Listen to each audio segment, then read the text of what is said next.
Ang isang kawani ay lubos na nagtataas ng magic power amplification kaya mas malakas ang magic damage ng bawat spell. Overconfident lang si Asher sa bilis ng kanyang casting. Iyon ang naging kahinaan niya na ikonsidera ang bilis ni Piaro. Pero kahit noon, mas malakas si Asher sa akala niya. Ang Holy Light Armor ay may 50% magic damage reduction, ngunit kaya pa rin niya ang deal na pinsala sa 40,000 sa isang spell. Pero si Piaro, sino ang makakaya magtiis sa astral projection ni Asher at overwhelming siya kahit wala siyang anumang equipment, tiyak na isang monster siya. Sinasabi ni Greed na hoy Piaro, pwede bang magtanong sa kanya? Gaano kalakas si Azmathel na yan para hindi niya magawa maghiganti ng direkta sa kanyang sarili? May skill siya na parang fated to perish, kung makikipaglaban siya sa kanya, madali niya lang siyang matatalo, sinasabi ni Piaro na hindi lang siya malakas. Dahil mahirap siyang makuha, kung siya ay pumasok sa loob ng imperyo, mamamatay siya agad, ang lakas ng empire ay higit sa imahinasyon niya. Sinasabi ni Piaro na dapat siyang magsimula na maghanda para dito, nagtaka naman dito si Greed sa sinabi ni Piaro na maghanda, isang monster ang dumating, ano, walang kahit isang langgam, biglang may lumabas na malaking uod, giant worm. Level, 331 isang bug na karaniwang naninira sa buong western region ng Etnal. Ito ang pangunahing salarin ng desertification ng kanluran. Napapasigaw naman dito si Greed nang nakita niya ang malaking uod. At sinasabi nito na nakakasuklam yan, ano yan? Tumatawa at sinasabi ni Piaro na kahit ang tiyan niya ay mahina.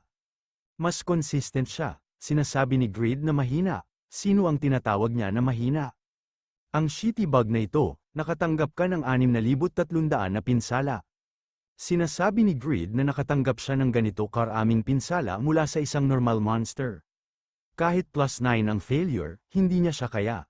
Matigas ito parang isang sinaunang sandata, ang buhangin ay nagbibigay sa kanya ng hindi pantay na paa, kaya ang deal damage sa bawat sword strike ay nahahati. Ginamit ni Greed ang fly, inatake si Greed sa taas, at sinasabi nito na bakit ba ang dami nila. Sinasabi ni Piaro na kapag naglagay siya ng lakas sa kanyang sword, obvious na kailangan niyang gamitin ang kanyang paa. Gayunpaman, kailangan niya din gamitin ang natitira sa kanyang katawan, kasama kahit ang kanyang mga muscle sa leeg, para maayos na ilagay ang kanyang timbang sa sword. Ang kanyang mga galaw at mga basics ay mag-aspang, so ano ang plano niyang gawin sa pagpapasa sa hangin kung hindi niya mailalagay ang kanyang mga timbang sa kanyang strike? Galit na sinasabi ni Greed na ano ang sinasabi niya. Naglalaro siya ng isang laro, sa tingin niya ba nasa Kendo Dojo siya? Gumamit si Greed na pagma-sword dance at link, napatay mo ang isang higanteng uod. Nakuha mo ang 4,671,000 experience points, nakuha mo ang leg ng giant worm. Sinasabi ni Greed na malakas sila pero madaling niya lang silang matalo sa skill niya. At level 330 sila, kaya maganda din ang experience rewards. Hindi siya makapaniwalang may halimaw na ganito sa kanluran. It's the perfect opportunity na itaas ang kanyang level, na nag-hover na sa 270. Dapat ilagay niya ang 400 stat points na naipon niya sa agility tulad ni Piaro. Naglagay ka ng 400 stat points sa agility, sinasabi ni Piaro na kung mag-focus siya sa kanyang lakas sa kanyang mga hita at baywang. Tataas ang bilis ng kanyang upper body, kaya, tataas rin ang bilis ng sword niya. Mas mabuti kung hindi niya ginagamit ang kanyang ulo para calculate ang angle ng strike niya. Tumatawa at sinasabi ni Greed na hindi na kailangan magbigay ng advice ng ganyan sa successor ng pagma. Ginamit ni Greed ang pagma sword dance at kill, tumatawa pa din at nagyayabang at sinasabi nito na mukhang mag-level up siya ngayon. Sa isip-isip ni Piaro na imbes na pugutan ng ulo si Earl Asher, kinuha niya ang kanyang anak bilang bihag. Ito ay isang nakakagulat at matalino na desisyon, parang siyang tanga, pero kung nasa level lang ang kanyang skill. Siguro ibig sabihin niya na hindi siya makikinig dahil sa kanyang pride, di ba? Kung ginamit lang niya ng tama ang katawan niya, na tinuturo sa kanya, magiging mas malakas siya. Nakakahiya siya, lihim siyang umaasa na magiging sparring partner siya sa hinaharap, pero baka mahirap yan. Pinapanood ni Piaro ang ginagawa ni Bland, anak siya ni Asher, iba siya noong una silang naglalakbay. Lumago ang kanyang mga kasanayan, nakikinig ba siya sa mga binibigay niyang mga suggestion kay Greed? Nakatanggap siya ng talent sa magic mula sa kanyang ama at ang kanyang swordsmanship ay mabuti din. Lions cub talaga siya, baka masaya turuan siya ng mga bagay bago sila dumating sa Riden. Dahil kailangan niya din ipakita sa lalaki na yan na nagsasara ng tenga. Sinasabi ni Greed na tingnan niya ang experience na ito na tumaas. Talagang maabot niya na ang level 275 sa oras na dumating sila sa Riden. Tumatawa at sinasabi ni Greed na napakadali, wala siyang pakialam sa mga bagay tulad ng pagkontrol kung may magandang equipment siya. Sa isip-isip ni Greed na kahit ang Golem Army ni Bram ay hindi makakadaan ng madali sa lugar na ito, pero anyways, kaya ito ang dahilan kung bakit binigay sa kanya ni King Visboden ang Riden, hindi nila kaya makontrol ang mga monster sa kanluran sa kakayahan ng kaharian, at yan din ang dahilan nila kaya pinabayaan ang mga pangunahing kasulatan ng desertification, naglabas ng nakakalaso na laway ang Polaka. Tinamaan ka ng paralyzed poison ng desert toad, hindi ka narpektuhan ng lason. Ginamit ni Grid ang Transcended Link, naka-cooldown ang Transcended Link. Napapamura at sinasabi ni Grid na Piaro, masyadong maraming kalaban, tulungan niya siya, tinulungang ni Bland si Grid at madali lang niya natalo ang Polaka. Tinatanong ni Bland si Grid kung ayos lang siya, gulat at nagtataka si Grid at sa isip-isip nito na kailan siya biglang lumakas, nahirapan siya na patayin ng level 280 monsters ilang araw lang ang nakakaraan. Ngunit ngayon, overwhelming na siya ng mga monster na 50 o higit pa na level na mataas pa dyan. Name, Bland. Age, 25 sex, male level, 255 strength, 1,331 1,990 hits. Stamina, 421,030 hits. Agility, 519 1,400 firsts. Intelligence, 2,544,550 hits. Charm, 212 800s. Title, Great Magician's Son, minana na ni Bland ang magical talent ng kanyang ama na si Earl Asher.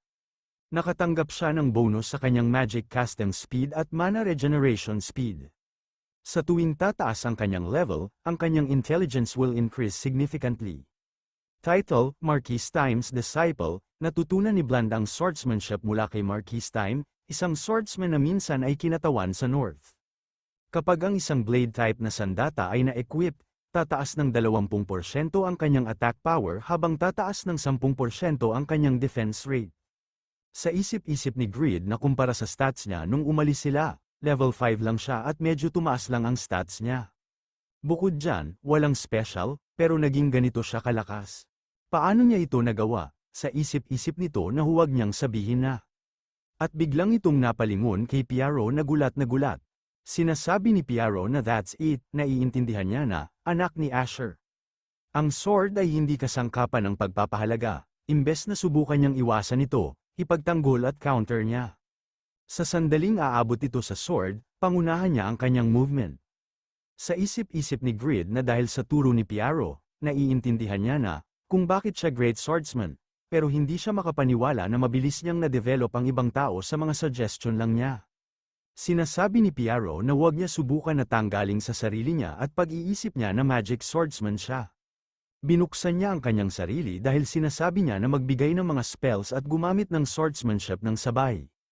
Ang talent niya sa magic ay superior sa talent niya sa swordsmanship, kaya kung may kalaban siya na mas malakas sa kanya, focus lamang sa kanyang magic. Gamitin niya ang kanyang swordsmanship bilang minimum defense. Nakikinig naman siya at sumagot naman dito si Bland na oo.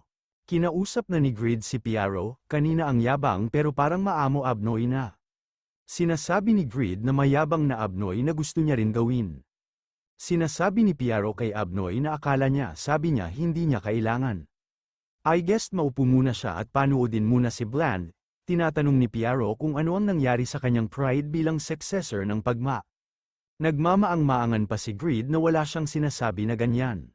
Gusto niya maging malakas. Sinasabi ni Piaro na nakakatawa yan. Medyo masakit ata ang tenga niya, sa isip-isip ni Piaro na kanina pa siya ganito kasabik. Galit na si Piaro at naiinis na sa Abnoy na bida nating.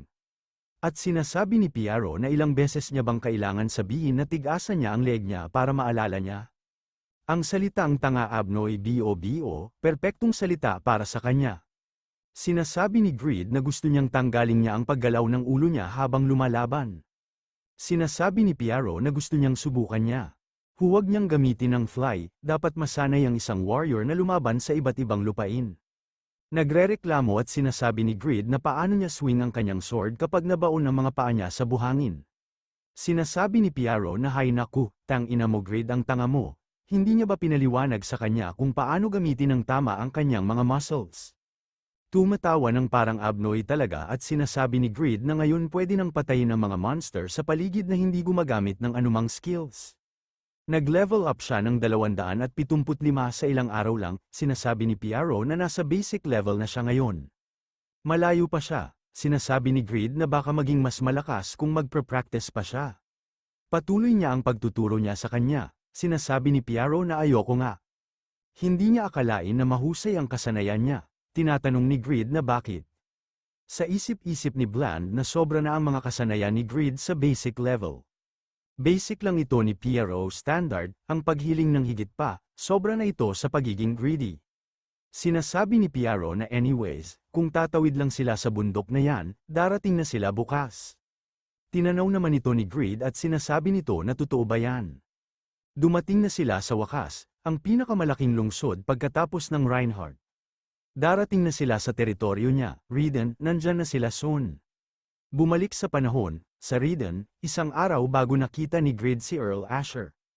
Ano ang sinasabi niya? Dumating na ang mga bagong Panginoon. Bakit niya hindi pinaalam? Sinasabi ng sundalo na ang mga sundalo ay kinakaharap ang mga paksa, kaya hinuli nila para makilala ito. Sinasabi ng mataba na mga pathetic bastard sila. Dapat ba talagang matakot ang mga armed guard sa mga tao na nagbabato ng mga pebbles? Tahimik sila kung pinutol niya lang sila. Baka siya ang bagong Panginoon sa huli sa kanyang mga subordinate, Eric. Reden's administrator Baronet, sinasabi ni Eric na ang alikabok mula sa disyerto ay nakakaasar din sa kanya. Bilisan niya at alisin ang mga tampalasa na ito sa inner castle. Mabilis naman sumagot ang sundalo na oo administrator. Ito pala si Faker at sinasabi nito na kung may basura na ganito sa mahalagang posisyon, tama siguro na linisin ito, di ba? Nagulat ang matabang administrator at natakot, sinasabi ng sundalo na administrator, saan niya ilalagay ang bagong manager. Paglingon niya na wala na ang administrator na mataba. Awkward situation talaga ito, bago sila dumating, masaya ang lahat ng miyembro ng guild tungkol sa mga malakas na monster sa kanluran. Sinasabi ni Lowell na hindi niya akalain na magiging kritikal ang sitwasyon. Tulad ng inaasahan, kailangan niya talagang makita ang internal affairs sa kanyang sariling dalawang mata. Ang overgeared guild treasure na 5 million gold ay mawawala kaagad kung iwan nila ito ng ganito. May impormasyon na ang mga trader na nakakaalam sa sitwasyon ng Reden ay pinakikialaman ang mga gastos at kita sa transportasyon. Kasi ang mga basura na katulad ng administrator na ito ay nag-enjoy sa mga luho at sa advantage sa katotohanan na walang Panginoon dito. Hindi pa huli kung i-execute natin ang taong ito mamaya, Faker. Sa ngayon, mahalaga din ang impormasyon na meron siya. Sinasabi ni Huroy na ang mga miyembro ng guild ang nag-aasikaso sa mga monster na malapit sa ilog at nilagay na magtrabaho sa ibang lugar. Sinasabi ni Lowell na kailangan na natin lumabas para matulungan din sila, Huroy. Sinasabi ni Faker na pero okay ba talaga na gawin ito nang hindi nakakatanggap ng permission ni Greed? Mamaya naman siya magbibigay ng tantrum kung gagamitin nila ang treasure ng guild na walang misyon. Nakatingin din siya dito. Sinasabi ni Lowell na wala silang magagawa dito. Tulad ngayon, si Greed ay lubos na madi-disappoint pagdating niya. Kung nalaman niya na ang great city ng Reden, isang lungsod na napakalaki, kaya nitong tumanggap ng hanggang 500,000 na tao, isang walang laman na lungsod at nasa taggutom na sitwasyon at may 20,000 lamang NPC, hindi siya masaya. Kung hindi nila gagamitin ang kanilang pera at para tulungan sila ngayon, walang NPC na matitirang magtratrabaho. Makalipas ang 4 na araw, masayang-masaya si Greed at sinasabi nito na si Lord Greed ay dumating na. Ibuka nila ang kanilang dalawang braso at salubungin ang kanilang bagong Panginoon, kanyang mga subject, wala naman reaksyon ng mga NPC at patpatin, dismayado si Greed at sinasabi nito na maraming manggagawa, tulad ng inaasahan mula sa isang mahusay na lungsod, mga weird, bakit parang lahat sila ay pulubi, nakita niya ang mga guild members niya at ginawang kalabaw si Regis. Nagkatinginan ang mga abnoy.